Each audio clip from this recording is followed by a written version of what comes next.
Welcome to P. Agarwal editorial. So, the first article that we are going to discuss today is Unreliable Air and Noise Data Real Time Deception.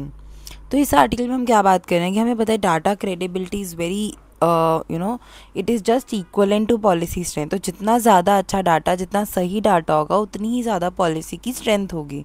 तो कोई भी policy को अगर बनाना है तो उसके लिए वो उतनी ही ज़्यादा अच्छी पॉलिसी बनेगी जितना अच्छा हमारे पास डेटा होगा.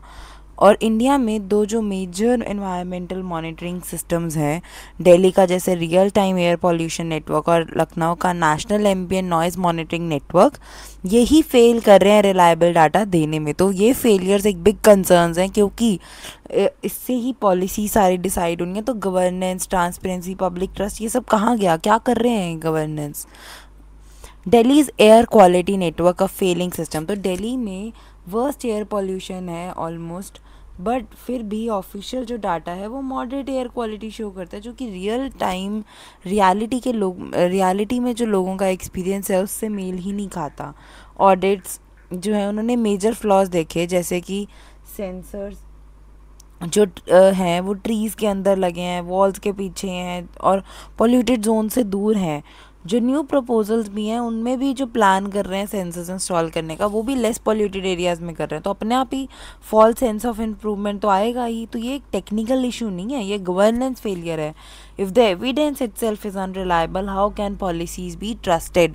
तो वाई साउंड डेटा मैटर्स. तो अब सारे एक्शन जो है, whether stubble burning, vehicles, industry emissions, ये सब डिपेंड करते हैं एक्यूरेट और रिप्रेजेंटेटिव डाटा पे. रॉन्ग और मैनिपुलेटेड डाटा पॉलिसीज़ को मिसगाइड करेगा, इन्फोर्समेंट को वीक करेगा, इंडिया की जो इंटरनेशनल क्रेडिबिलिटी और क्लाइमेट कमिटमेंट्स हैं उनको भी ख़राब करेगा.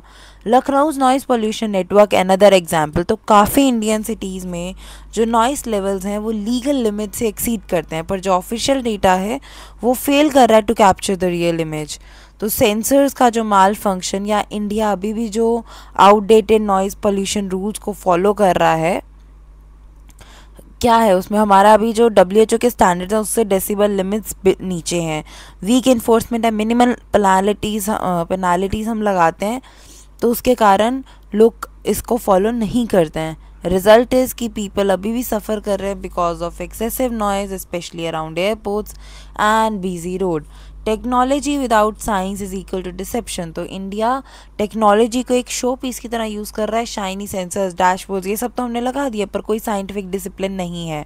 हम मिसलीड कर रहे हैं डाटा लेवल्स को, डेंजरस पॉल्यूशन लेवल्स को as saying as moderate. This misleads the public and reduces pressure on authorities and industries. तो it's not just a data issue, ये सिटीजन की हेल्थ और फंडामेंटल राइट्स सबको ख़राब कर रहा है. Legal and constitutional implications. तो इनएक्यूरेट डाटा डिलेज जो जुडिशियल एक्शन है उससे जुडिशियल एक्शन, मतलब इनएक्यूरेट डेटा से जो जुडिशियल एक्शन है वो भी डिले हो जाता है, जैसे दिल्ली के स्मॉग केसेस में.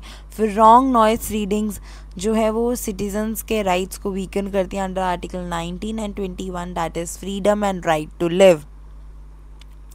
The Supreme Court recently moved a noise pollution case to the National Green Tribunal, recognizing it as constitutional and public health concern, not just as a nuance.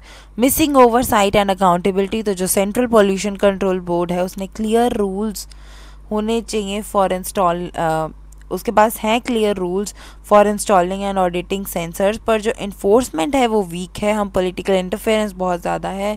Independent scientific review almost non existent है.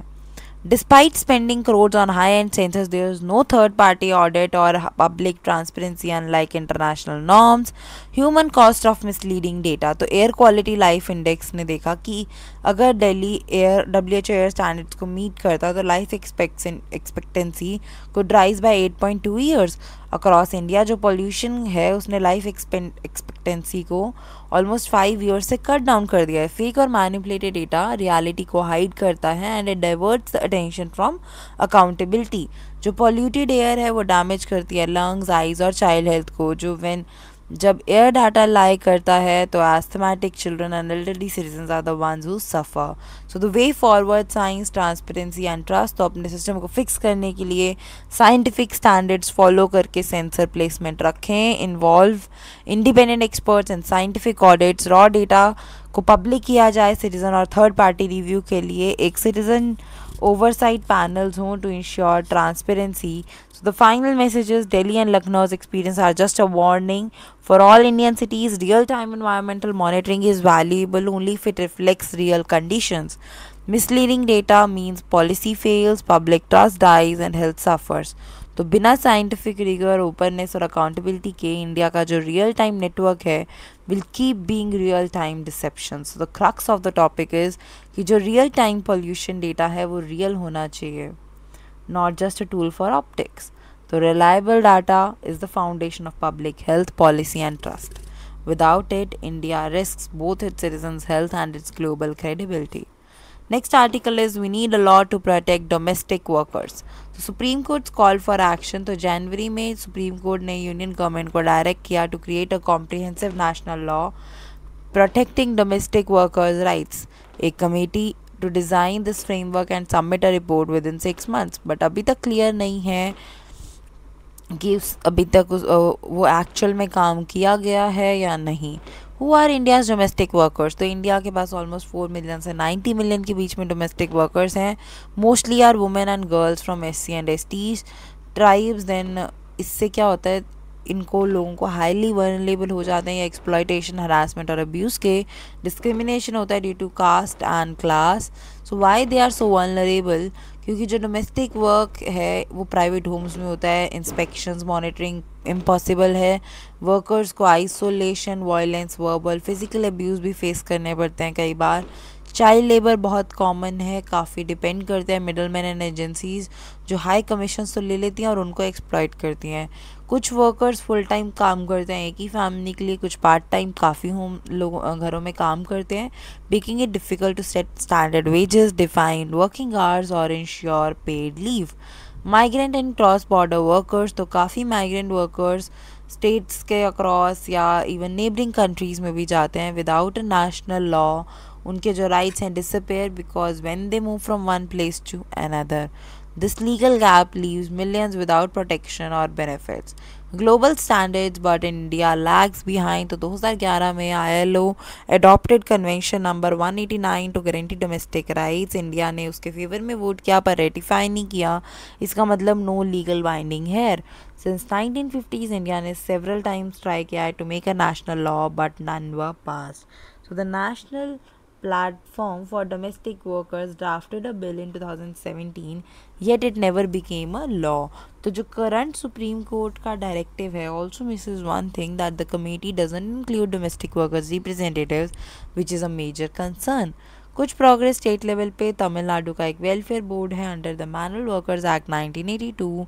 उसमें registered workers को pension, maternity benefits, education, help, accidental relief मिलता है. पर problems क्या है कि एक तो बहुत कम लोग रजिस्टर्ड हैं और वेजेस भी बहुत कम है उसमें. जैसे ऑफिशियल रेट ₹37 to ₹39 है पर आवर का, और उससे भी कम लोग अर्न कर रहे हैं. Seen as part time workers, so they miss many benefits. फिर Madurai bench of Madras High Court जो है आज the state to consider special law for them. Karnataka ने एक डोमेस्टिक वर्कर्स बिल 2025 प्रपोज किया जिसके की फीचर्स हैं compulsory registration of workers and employers, written contracts with clear wages, work hours, minimum wage, overtime pay, weekly holidays.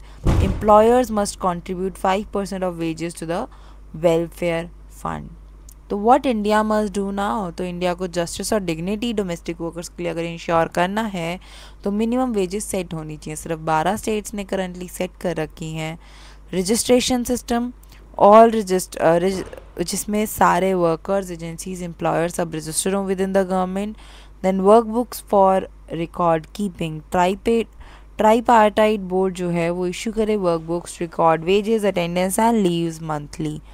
Stronger protection against harassment. काफ़ी domestic workers को local complaint committees वो access नहीं कर पाती under the sexual harassment act, तो this must be set up at the panchayat and city level for easy access. Housing and social security, Covid के lockdown के time काफ़ी लोग रेंट नहीं पे कर पाए, उन्हें लॉन्ग टर्म हाउसिंग और सोशल प्रोटेक्शन की ज़रूरत है, not just one time aid. Why this matters, जो डोमेस्टिक वर्कर्स हैं वो बैकबोन है मिडिल क्लास होम्स के, yet remains invisible and unprotected. They enable others to work and sustain the economy, पर उनके खुद के राइट्स जो हैं वो इग्नोर किए जा रहे हैं। Without a national law, millions remain outside social security, legal protection, and dignified working condition. So the final message is India urgently needs a comprehensive national law for domestic workers, one that guarantees minimum wages, written contracts, safety, welfare, and dignity. Protecting them is in charity, justice, and constitutional duty. So the crux of the topic is domestic workers are essential पर फिर भी invisible हैं। Supreme court ने एक national law demand किया, but जो action है वो काफ़ी स्लो है। स्टेट जैसे कि तमिलनाडु और कर्नाटका ने रास्ता दिखाया है, but a national wide framework is the need of the hour. Every home that employs a domestic workers must also ensure respect, faith, fairness, and rights. So that's all for the articles today. Thank you.